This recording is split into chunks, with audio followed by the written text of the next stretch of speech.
சிம்மமுகே ரௌத்ரரூபிண்யாம் அபய அஸ்தாங்கத கருணாமூர்த்தியை சர்வ வியாபிதம் லோகரட்சமாம் பாப விமோசன துரித நிவாரணம் லக்ஷ்மி கடாட்ச சர்வாபீஷ்டம் அநேகம் தேஹி நுரசிம்மா ஹரி நாராயண துரித நிவாரண பரமானந்த சதாசிவ சங்கர் யோகி ராம் சுரத்குமார் யோகி ராம் சுரத்குமார் யோகி ராம் சுரத்குமார் ஜெயகுரு ராயா.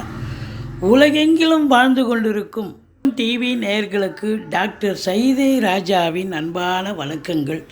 நாம் இப்பொழுது இந்த எபிசோடில் வாக்கிய பஞ்சாங்க அடிப்படையில் வார ராசி பலன்கள் ஆகஸ்ட் 26 முதல் செப்டம்பர் 1 வரைக்கும் உள்ளடக்கிய நாட்களுக்கு கிரகங்கள் ஒவ்வொரு ராசிக்கும் எப்பேற்பட்ட பலன்களை வழங்கப் போகிறது என்பதை பார்க்கலாம் வாங்க. சிம்ம ராசி காலபுருஷனுக்கு 5வது ராசி.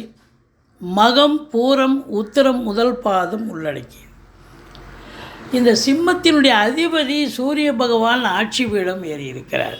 அதாவது எந்த ஒரு ராசிநாதனும் ராசியில் இருந்தால் அமக்கலங்க. அதாவது பொற்காலம்னு சொல்லலாம், விழாக்காலம்னு கூட சொல்லலாம். ஏன்னா 12 மாதமாக அவர் அங்கே இருக்க போகிறார், 1 மாத காலம்தான் இருப்பார். அப்போ இருக்கிற காலங்கள் அந்த 30 நாளும் சில்வர் ஜூப்ளி நல்லது நடக்கும். அவர் எதையும் தரக்கூடிய ஒரு நிலையில் தான் இருக்கிறார். ஆவணி மாதம் அப்படின்னும்போது சூரியன் அங்கே தான் இருப்பார். அதனால் இப்போது சூரியன் ஆட்சி பீடம் ஏறி இருப்பதால் உங்களுக்கு சமூகத்தில் பேரு புகழ் அந்தஸ்து உயரக்கூடிய ஒரு தருணம். அரசியல்வாதிகளுக்கு ஒரு பொற்காலம், அரசாங்கத்தில் உயர் பதவியில் இருப்பவர்களுக்கும் ஒரு மேன்மையான தருணம். உங்கள் தந்தையினுடைய தொழில் உத்தியோகம், அதாவது சமூகத்தில் பேரு புகழ் அந்தஸ்து உயரக்கூடிய ஒரு நிலை.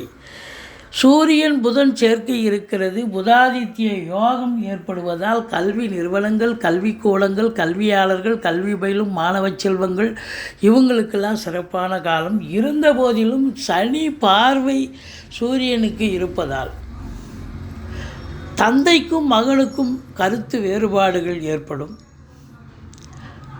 தந்தைக்கு தேக ஆரோக்கிய குறைவு ஏற்படலாம். அரசியல்வாதிகள் கொஞ்சம் விழிப்புணர்ச்சியோடு இருக்கணும். அரசாங்கத்தில் உயர் பதவியில் இருக்கிறவங்களும் கொஞ்சம் விழிப்புணர்ச்சியோடு இருக்கணும்.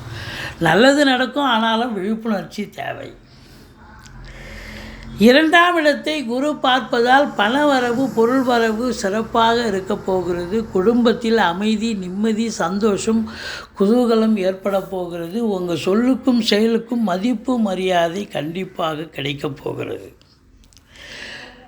வாக்கினை தொழிலாக கொண்டு செயல்படக்கூடிய இந்த சிம்மராசி அன்பர்களுக்கு ஒரு பொற்காலம் அப்படின்னு சொல்லலாம். கேது இருந்து குரு பார்க்குறாரு. இப்போ நீங்கள் அதாவது குறிப்பாக இந்த வழக்கறிஞர்கள், ஆசிரியர் பெருமக்கள், அதுலேயும் குறிப்பாக ஜோதிடர்களுக்கு ரொம்ப அற்புதமான காலம். இவ்வளோ நாளாக எங்கேப்பா இருந்தீங்க, இவ்வளோ திறமை அப்படின்னு சொல்கிற அளவுக்கு மற்றவர்களால் பாராட்டப்படுவீர்கள். ஜோதிடர்களுக்கு வாக்கு பலிதம் ஏற்படும். சொல்கிறதெல்லாம் கரெக்டாக இருக்கும். மற்றபடி 3க்கும் 10க்கும் ஆதிபத்தியம் உடைய சுக்கிர பகவான் 2ஆம் இடத்தில் இருப்பது என்பது மாபெரும் சிறப்பு. அதுவும் குரு பார்வையில் இருந்து நீச்ச பங்கம் பெறுகிறார். இப்போ 10ஆம் இடத்து அதிபதி 2இல் இருக்கிறார், அது குரு பார்வையில் இருக்கிறார் என்று சொன்னால் இந்த சிம்ம ராசியில் பிறந்த அன்பர்களுக்கு இந்த வார தொழிலில் உத்தியோகத்தில் நல்ல ஒரு திருப்பு முனை ஏற்படும். சம்பாத்தியம் இருக்கும். இரட்டிப்பு வருமானம், இரட்டிப்பு சந்தோஷம் கண்டிப்பாக அமையப்போகும். குடும்பத்தில் அமைதி, நிம்மதி, சந்தோஷம், குதூகலம் ஏற்பட போகிறது. மற்றபடி 4ஆம் இடத்தை குரு பார்க்கிறது.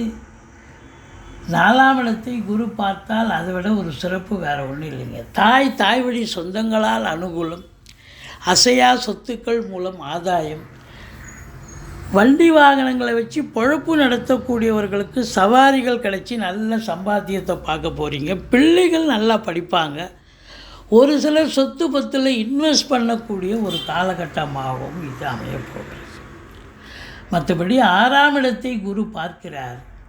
எதிரிகள் ஓடி ஒளிவார்கள். கடன் சுமை படிப்படியாக குறையும். கோர்ட்டில் கேஸ் எதாக இருந்தால் சாதகமாக தீர்ப்பு வரும்.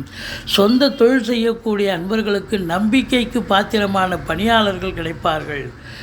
எதிரிகளே இருக்க மாட்டாங்க. 6ஆம் இடம் அப்படின்னா கடன் சுமை படிப்படியாக குறையும். கோர்ட்டில் கேஸ் எதாக இருந்தால் சாதகமாக தீர்ப்பு வரும். வெளியூர் வெளிநாட்டு பயணம் அனுகூலத்தை தருமா? கண்டிப்பாக அனுகூலத்தை தரும். தாராளமாக போகலாம். உங்கள் கிட்ட வேலை பார்க்குறவங்க, உங்கள் கீழே வேலை பார்க்குறவங்க சரி, உங்களுக்கு மேலே இடத்துல வேலை பார்க்குறவங்க உங்களுக்கு அனுசரணையாக இருக்கக்கூடிய தருணம். சனி பகவான் 7ல் இருந்த போதிலும் வக்ரகதியில் இருப்பதால் உங்களுக்கு யோகமான பலன்களை தரக்கூடிய நிலையில் சனி பகவான் இருக்கிறார். அப்போது உங்களுக்கு கெடுபலன் சனி பகவானால் கண்டிப்பாக இல்லை, மாறாக நல்ல பலனையே பார்க்க போகிறீர்கள்.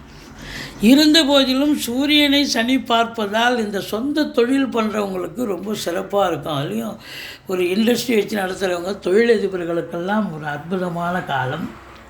இந்த தொழிற்சாலை கம்பெனிஸில் வேலை பார்க்குறாங்க இல்லையா, இந்த தொழிற்சாலையில் வேலை பார்க்குறவங்களுக்கு இந்த நிர்வாகத்துக்கும் தொழிலாளிகளுக்கும் கொஞ்சம் பிரச்சனைகள் வரலாம். அது பேசி தீர்த்து கொள்ளக்கூடிய ஒரு நிலை.